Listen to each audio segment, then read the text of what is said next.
संजय राउत दिल्ली चुनाव को लेकर जो पृथ्वीराज चव्हाण का बयान आया था, संजय राउत भी उसी बयान से पूरी तरीके से सहमति जता रहे हैं। दरअसल पृथ्वीराज चव्हाण की तरफ से कहा गया था कि साहब बेहतर ये होता कि आम आदमी पार्टी और कांग्रेस मिलकर चुनाव लड़ रहे थे, और पृथ्वीराज चव्हाण ने तो यहां तक कहा कि केजरीवाल की जीत की संभावना वो दिल्ली विधानसभा चुनाव में देख रहे हैं। सुनिए जरा संजय राउत का बयान।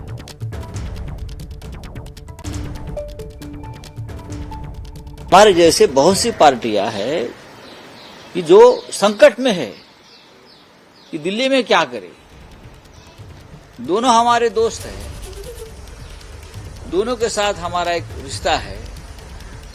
तो अगर पृथ्वीराज चव्हाण साहब ने जो कहा है कि अगर दोनों एक साथ मिलकर चुनाव लड़ते तो बीजेपी के लिए ज्यादा कठिनाई पैदा होती। हमारा जो दुश्मन है पॉलिटिकल वो बीजेपी है, कांग्रेस और आप नहीं है। सीधे आपको लेकर चलेंगे आप मृत्युंजय के पास। मृत्युंजय, इंडिया गठबंधन में साथी शिवसेना उद्धव गुट ने भी दिल्ली चुनाव में पार्टनर चुन लिया। केजरीवाल के समर्थन में शिवसेना उद्धव गुट भी। देखिए, उद्धव की जो शिवसेना है, इन्होंने दिल्ली में आम आदमी पार्टी को समर्थन किया है। एक सिंबॉलिक समर्थन हो सकता है। उनके समर्थन करने से दिल्ली में आम आदमी पार्टी की सीटें कम या ज़्यादा नहीं होंगी, लेकिन कहीं पे निगाहें, कहीं पे निशाना, कहीं पर तीर, निशाने पर कोई और। उद्धव की शिवसेना के पीछे कांग्रेस है, निशाने पर क्यों है? अब जो होना था विधानसभा चुनाव में हो चुका है। अब शिवसेना उद्धव ठाकरे का लक्ष्य है मुंबई महानगर पालिका। एक रीजनल पार्टी है। मुंबई महानगर पालिका 52,000 करोड़ के एक बजट वाली महानगर पालिका है। यहाँ शिवसेना किसी से कॉम्प्रोमाइज़ नहीं कर सकती। और यहाँ मुंबई में कांग्रेस कमज़ोर है। एनसीपी शरद पवार गुट का कुछ खास अस्तित्व नहीं है। तो यहाँ बस्ती है जो एमवीए गठबंधन है, उसमें सिर्फ और सिर्फ उद्धव की शिवसेना। और इसीलिए उद्धव की शिवसेना अपना पक्ष यहाँ पर मजबूत रखना चाहती है कि यहाँ पर उनके दावेदारी में जो 227 सीटें होंगी या 236 होंगी कोर्ट के फैसले के आधार पर, उसमें ज़्यादा बार्गेन करके कांग्रेस ज़्यादा सीटें गठबंधन में ना मांगे। और अगर भविष्य में ऐसी स्थिति आती है तो अकेले लड़ने के लिए भी उद्धव गुट तैयार रहे। तो कहीं ना कहीं निशाना भले ही दिखाया कुछ और जा रहा है, लेकिन हकीकत में मुंबई महानगर पालिका शिवसेना उद्धव गुट के रडार पर है। और वो नहीं चाहती है कि यहाँ पर मुंबई में कांग्रेस कमजोर है। सिर्फ 3 विधायक, 36 में से सिर्फ 3 विधायक चुनकर आए हैं। उसमें भी 2 विधायक जो हैं वो माइनॉरिटी एरिया से, मुस्लिम इलाकों से चुनकर आए हैं। एक धारावी जो कि रिजर्व सीट है वहां से चुनकर आई है।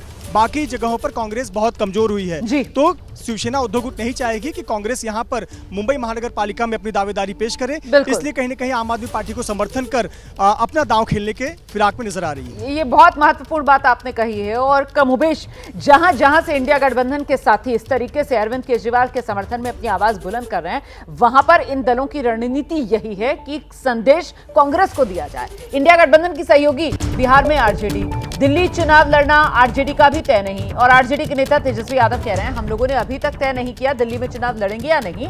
तेजस्वी यादव ने यह भी कह दिया कि इंडिया गठबंधन सिर्फ लोकसभा चुनाव के लिए ही था। दिल्ली में महागठबंधन टूटा हुआ नजर आ रहा है। नेक्स्ट इलेक्शन बिहार में आएगा। तो पहले से तय था इंडिया अलायंस जो है वो लोकसभा के लिए जा रहे हैं आपका प्रचार करने के लिए। अभी हम लोगों ने डिसाइड नहीं किया पार्टी ने कि हम लोग वहाँ चुनाव लड़ेंगे कि नहीं लड़ेंगे। तो तेजस्वी यादव कह रहे हैं इंडिया गठबंधन लोकसभा चुनाव के लिए ही था। अरविंद केजरीवाल आज जब आए प्रेस कॉन्फ्रेंस करने के लिए, उनकी तरफ से भी कह दिया गया कि साहब दिल्ली में कोई इंडिया गठबंधन का चुनाव नहीं है, आम आदमी पार्टी का ये चुनाव है। वहीं बिहार के डिप्टी सीएम सम्राट चौधरी इंडिया गठबंधन को स्वार्थ का गठबंधन करार दे रहे हैं। साथ ही जेडीयू कह रही है कि इंडिया गठबंधन का अब कोई भविष्य है ही नहीं। ये तेजस्वी यादव के बयान से अपने आप साफ हो गया है। सुनिए। देखिए, इंडी गठबंधन के लोग सिर्फ अपने स्वार्थ में, कोई गठबंधन के स्वार्थ में नहीं है। सिर्फ अपने राज्य, अपनी व्यवस्था, अपनी चिंता। ये इंडी गठबंधन का धर्म है, इसमें दिक्कत कहाँ है? सभी लोग जानते हैं। कांग्रेस पार्टी अपनी चिंता करती है, राष्ट्रीय जनता दल अपनी चिंता करती है और आप पार्टी अपनी चिंता करती है। इसलिए सबको भारतीय जनता पार्टी और एनडीए मिलकर हराने का काम करेंगे। देखिए माननीय तेजस्वी यादव जी, आप 3 में है कि 13 में है? अरे इंडिया अलायंस तो उसी दिन खत्म हो गया था जिस दिन नीतीश कुमार जी जो उसके जनक थे उन्होंने उसको छोड़ दिया। तो कोई यहाँ गिरा, कोई वहाँ गिरा। और ये तथा कथित सेकुलर होने की जो पॉलिटिक्स करते हैं आप, परिवारवादी लोग, उनको यह स्पष्ट करना चाहिए तेजस्वी यादव को कि पश्चिम बंगाल के विधानसभा चुनाव में क्या हुआ। क्या सीपीआई सीपीएम कांग्रेस सेकुलर नहीं है? परिवारवादी पार्टियों ने पूरे इंडी गठबंधन में जो अपनी भूमिका निभाई, अब तेजस्वी यादव आपको तो कोई पूछ भी नहीं रहा है। आप तो 4 सांसद वाली पार्टी हैं, तो आपको तो ऐसे ही राजनीति की अर्थी आपकी सज गई है, तो आपको इस पर मंतव्य देने की क्या जरूरत है? और उम्मीदवार खोजो, यात्रा में घूमिए, वही बेहतर है।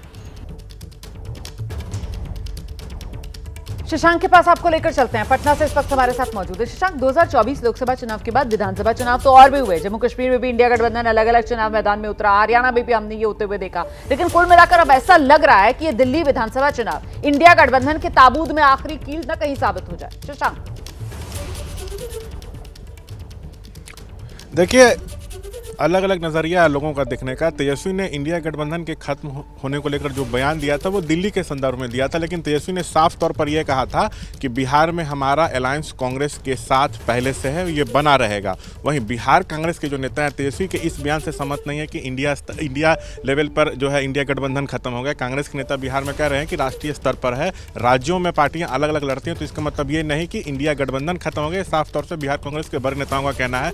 बिहार कांग्रेस के नेता ये भी कह रहे हैं कि यहाँ हम लोग का आरजेडी के साथ अलायंस बना हुआ है और हम लोग मिलकर लड़ेंगे। लेकिन तेजस्वी ने जिस तरह से बयान दिया है उसको बिहार में सत्ता पक्ष ने पकड़ लिया है, यह कहते हुए कि तेजस्वी का बयान ये अब साबित कर रहा है कि बिहार में भी इंडिया गठबंधन समाप्ति की ओर है, लेकिन आरजेडी और कांग्रेस इसको खारिज कर रहे हैं। इन लोगों का साफ तौर से कहना है कि यहाँ बिहार में हम लोग एकजुट हैं। आप रहिए मेरे साथ, मैं लौटूंगी आपके पास। जल्दी से वीरेश पांडे का रुख कर लेते हैं। वीरेश, लेकिन जिस तरीके से अखिलेश यादव खुलकर सामने आया और उनकी तरफ से समर्थन अरविंद केजरीवाल का कर दिया गया, यहां तक आ गया मंच भी वो साझा करेंगे, तो यहां तो सीधे सीधे वही बात ना जो मृत्युंजय कह रहे थे कि सबक इसमें या निशाने पर इसमें इंडिया गठबंधन के साथियों की कांग्रेस है। वीरेश, देखिए, घोड़ा घास से दोस्ती कर लेगा तो खाएगा क्या?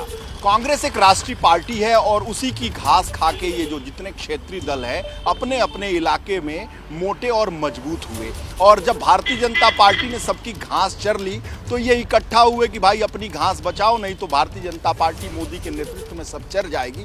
तो कांग्रेस को अगर ये मजबूत कर देंगे, कांग्रेस को ये हिलाएंगे नहीं, डुलाएंगे नहीं, उसके आत्मबल को कमजोर नहीं करेंगे, तो 27 में 29 में सारी सीट कांग्रेस को दे देंगे, तो राजनीति कहां करेंगे? तो ये 27 की लड़ाई है। मुंबई की बात करें, मृत्युंजय बता रहे थे वहां महानगर पालिका की लड़ाई है, तो कोई पंचायत की लड़ाई है, विधानसभा की लड़ाई है, लोकसभा की लड़ाई है, क्योंकि घास तो कांग्रेस की ही थी। वो मुस्लिम, वो दलित, वो तमाम तरह के वोट बैंक, उसी को खा के कभी ममता बनर्जी, कभी शरद पवार, कभी अखिलेश यादव, तो कहीं कोई खड़ा हुआ है। तो जब बात आती है, शुक्रिया आप सभी का। कुल मिलाकर ये मौके के यार एक बार फिर से साबित हो रहे हैं दिल्ली विधानसभा चुनाव में, जिस तरीके से इंडिया गठबंधन की ये कमजोरी जो है वो खुलकर अब कलई जिस तरीके से खुलती है ना, वैसे सामने आ रही है।